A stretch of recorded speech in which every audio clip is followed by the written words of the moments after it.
next presenter this evening, Eric Maier, and his presentation, Concrete Images. Please welcome to the stage, Eric.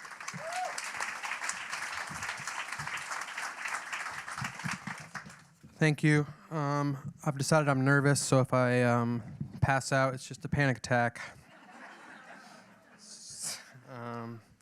These are photographs that I took in Mexico on a trip last year, film photographs. There's a couple of others by other photographers in there too.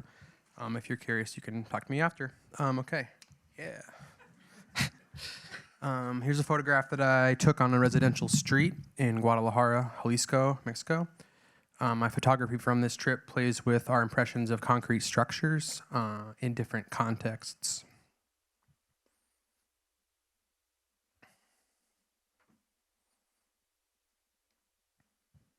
Here's another photo from the trip, from the Pacific beaches of Jalisco.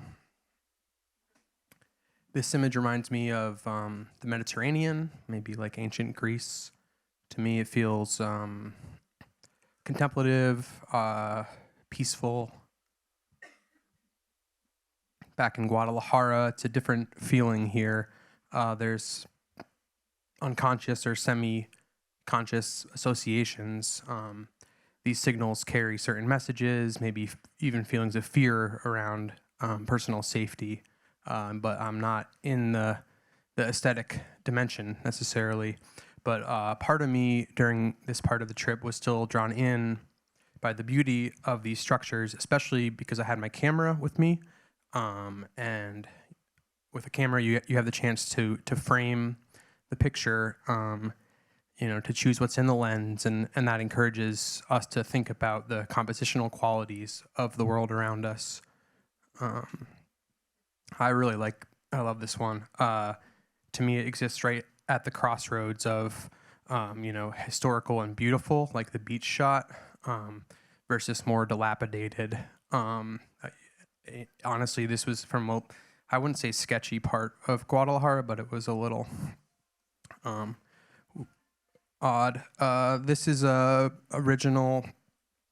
Let's see. My original intent was to shoot the fancy brutalist buildings in Mexico, and this is a photo I took on the way. This is Eero Saarinen's TWA terminal, and here's a historical shot from 1962 when the building was unveiled.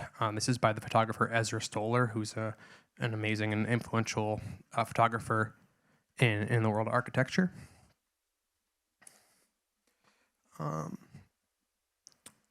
Here's a quote from this lofty sort of world that Saarinen made buildings in, and this is Louis Kahn. Rejecting the obvious distinctions between walls and openings, lines and planes, 2 and 3 dimensions, transparency and opaqueness, this building is characterized by a distinctive type of abstractness. And here's another building from that world. It's the Royal National Theatre in London. This is Lasdon. The photographer is Ian Campo. In 1988, Prince Charles said this structure was a clever way of building a nuclear power station in the middle of London without anyone objecting. My goal when I visited Guadalajara was just to experience the city. The 2 things on my itinerary were a soccer match and a trip to the Valentina hot sauce factory. But in the neighborhood I was staying, I began to experience the abstract qualities of beauty in just the homes in the neighborhood that I was expecting to see in Mexico City with the more traditional brutalist kind of lofty structures there. So the mental associations that I mentioned before, they're often subconscious or semi-conscious and pretty deep. You can't just say like, oh, this is going to be beautiful now. But I did find myself starting to experience that in the city. So this is Nuevo Mercado Libertad, which was built in 1959. It was designed by Alejandro Zahn.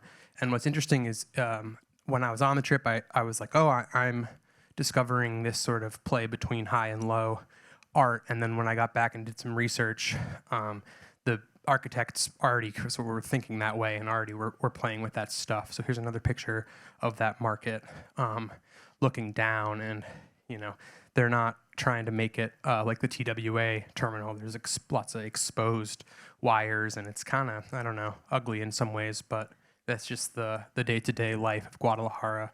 This is a shot I took from above. It's Jalisco is where birria is from. If anyone's had that recently, it's pretty hip in the U.S. right now. It's a stew, usually goat. This is one of the best lunches that I think I've ever had. Let's see. All right, this is a photo by Erica Siegel of Roof Terrace by Louis Barragan. And Barragan won the Pritzker Prize, which is considered to be like the Nobel Prize of architecture. In his acceptance speech, he said, the lessons to be learned from the unassuming architecture of the village and provincial towns of my country have been a permanent source of inspiration. Here's another of Erica Siegel's photographs from the interior of that same building. In art theory, we might say that this structure exists at the junction of representation and non-representation. In a spiritual practice, we might just call that sublime. I took this photograph of a monument designed by the same person, Louis Barragan, but it was only recently installed. He designed it like 30 or 40 years ago, and it was installed just in a pretty normal intersection in sort of the outskirts of Guadalajara. I found it to be beautiful, and only later realized that he had designed it. Here's a church that was under construction when I was there. Barragan said later in the same speech, "It's alarming that publications devoted to architecture have banished from their pages the words beauty, inspiration, magic, spellbound, enchantment, as well as the concepts of serenity, silence, intimacy, and amazement. All these have nestled in my soul, and though I am fully aware that I have not done them complete justice in my work, they have never ceased to be my guiding lights."